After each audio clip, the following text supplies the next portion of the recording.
வணக்கம் மக்களே. இந்த மான்சூன் பம்பர் 18ஆம் தேதி நடந்து முடிஞ்சுது. இந்த மான்சூன் பம்பருடைய வின்னர் யார், நம்பர் வெளியாகிடுச்சு. இது வரலையும் புகைப்படம் வெளியாகலை. இந்த ஷாப்புடைய எங்கே பர்ச்சேஸ் பண்ணாங்க அப்படின்றதெல்லாம் வெளியாகிடுச்சு. இது வரலையும் அந்த நபரை வெளியிடலையே அப்படின்ற மாதிரி இருந்துச்சு. அவர் என்ன மாதிரி பேட்டி கொடுக்க போகிறாரு, அந்த பணத்தை வச்சு என்ன பண்ண போகிறாரு, இவருக்கு எப்படி இது கிடச்சிது, எந்த நேரத்தில் போய் எடுத்தார், இந்த நம்பர் செலெக்ஷன் பண்ணிட்டது எப்படி அப்படின்னு நிறைய பேர் ஈகராக வெயிட் பண்ணிகிட்டு இருக்கோம். ஆனால் இந்த நம்பர் இந்த வின்னிங் டிக்கெட்டை வாங்கினவர் இது வரலையும் வெளியாகலை. பட் ஆனால் ஒரு சீக்ரெட்டான விஷயம் பிஹைண்ட் த சீன் நடந்துகிட்ருக்கு.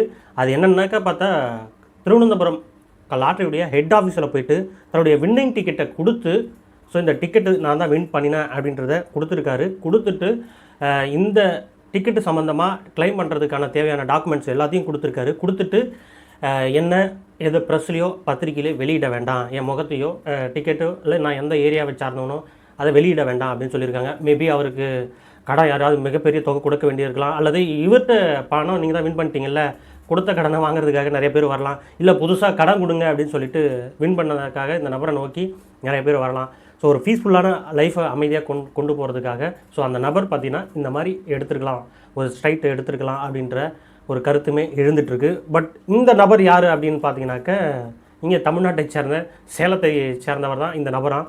ஸோ இது ஒரு செய்தி ஊடகத்தில் தான் வந்துச்சு. ஸோ அதை ஒரு நம்ம வியூவர்ஸுக்கு ஒரு வீடியோவோ க்ரியேட் பண்ணி இதை போடணும் அப்படின்றத என் மனசில் தோணுச்சு. அதை தான் க்ரியேட் பண்ணி போடுறேன். ஸோ இந்த நபர் சேலத்தை சார்ந்தவர். இவர் பார்த்தீங்கன்னா கேரளாவில் டிக்கெட்டை வாங்கியிருக்காரு கண்ணூரில் அந்த காவேரி அப்படின்ற ஒரு ஷாப்பில். இந்த ஏஜென்ட் பார்த்தீங்கன்னா 1 கோடி ரூபா அவருடைய மகிழ்ச்சியை எஸ்டாப்ளிஷ் பண்ணிட்டார். இதுவரையும் அந்த ஷாப்பில் 1 கோடி ரூபாய்க்கு மேலே எதுவும் பரிசு, அதுவும் முதல் பரிசு 2ஆம் பரிசுலாம் விழுந்ததில்லை, 1 லட்ச ரூபா பரிசு வேணால் விழுந்திருக்கு அப்படின்னு சொல்லியிருக்காரு. இது ரொம்ப மகிழ்ச்சி, ரொம்ப தாங்க முடியாத ஒரு சந்தோஷத்தில் இருக்கேன் அப்படின்னு சொல்லிட்டு அந்த மனோஜ், அந்த ஷாப்புடைய ஏஜென்ட், அவர் வெளிப்படுத்தினார். ஸோ அந்த வித்த ஏஜென்ட்டுக்கே இவ்வளோ பெரிய மகிழ்ச்சினாக்க வின் பண்ணவர் இதை விட என்ன அதிகமாக குதிச்சிருப்பார் இல்லை. ஸோ அவருக்கு வாழ்த்துக்களையும், ஸோ அடுத்த அப்கமிங் வரக்கூடிய லாட்டரியை பற்றி ஒரு அப்டேட்டும் தெரிஞ்சுக்கணும் அப்படின்னு விருப்பப்பட்டீங்கன்னா நம்ம சேனலில் ஃபாலோ பண்ணிக்கோங்க. ஸோ நீங்கள் ஃபஸ்ட்டு வின்னிங் அமௌண்ட்டு கிடச்சிதுனாக்கா நீங்கள் என்ன பண்ணுவீங்க? அடுத்த வரக்கூடிய திருவோணம் பம்பர் டிக்கெட்டு 30 கோடி ரூபா அதை வாங்கினாக்க நீங்கள் எப்படி கிளைம் பண்ணுவீங்க?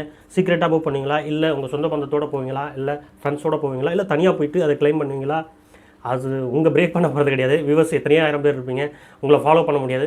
பட் என்னை பொறுத்த வரலையும் எனக்கு டிக்கெட் விழுந்துச்சுன்னா நான் இந்த யூடியூப் சேனலோடு தான் போயிட்டு ஸோ எல்லாத்தையும் வீடியோ கவரேஜ் ஸ்டெப் பை ஸ்டெப்பாக எடுப்பேன் அப்படின்றத தெரிவிச்சுக்கிறேன்.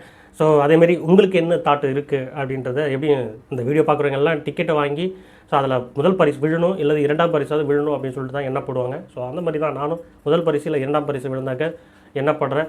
ஸோ உங்களுக்கு விழணும், எனக்கு விழணும் அப்படின்றத இறைவன்கிட்ட வேண்டிக்கிட்டு ஸோ அடுத்த ஒரு வீடியோவோட உங்களை மீண்டும் சந்திக்கிறேன். நன்றி.